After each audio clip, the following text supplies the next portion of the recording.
All right, for more on all this, Michael Shellenberger is the founder of Public on Substack. He joins me now. Michael, I will say that in this feud between the president and the governor, Newsom seemed to take it a step further last night when he said, quote, the president is pulling a military dragnet across the city and that he is, in fact, endangering peaceful protesters.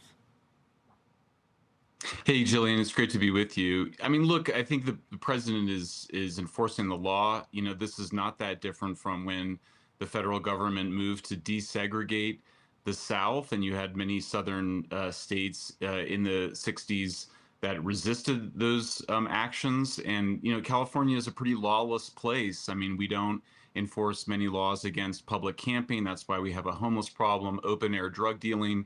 You have a governor in Gavin Newsom who sided against legislation, a ballot initiative that passed last November with 70% support to crack down on fentanyl drug dealing.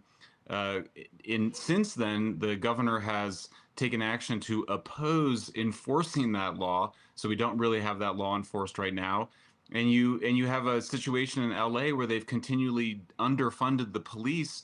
Most people don't realize Los Angeles has almost half as many police officers per capita as New York City. So you've already got a very lawless California, and I think a lot of people are welcoming this kind of strong action.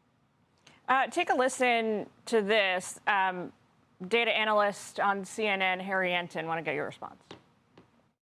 Immigrant citizens, immigrant voters, foreign-born voters have gone tremendously to the right on this issue in 2024 and 2025 versus where they were in 2020. Look at that shift, a 40-point shift to the right among immigrant voters. The group of voters who became more hawkish on immigration were in fact immigrants themselves, immigrants who are registered to vote in this country. So obviously that's not the same as folks supporting the president's military deployment. There's still arguments about that, but it certainly speaks to the feeling, the sentiment in this country surrounding the broader issue. Yeah, and we probably shouldn't be surprised that people that are here legally, immigrants that are here legally, went through the difficulty of that process, harbor a lot of anger and resentment at the folks that came here illegally. I mean, I agree. I don't think there's any need for the Marines, for example. National Guard should be sufficient. But I think it's important to remember that the violence broke out in Los Angeles before the National Guard had been deployed.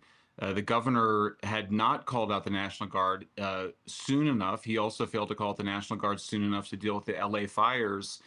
These are folks that, as you know, your reporter mentioned before, they're actually have been in the business of funding these very radical left groups. I mean, I think Democrats outside of California don't realize just how radicalized the Democrats in California have been. I mean, they're openly, they really did not want to condemn the violence and the protesters for a long time. They insisted that there wasn't any need for federal help when, as we saw, people are firing mortar fireworks at police officers, engaged in all sorts of violence. So, I think that when the dust settles, people are going to realize that we need a significant, increase of law enforcement in California across the board.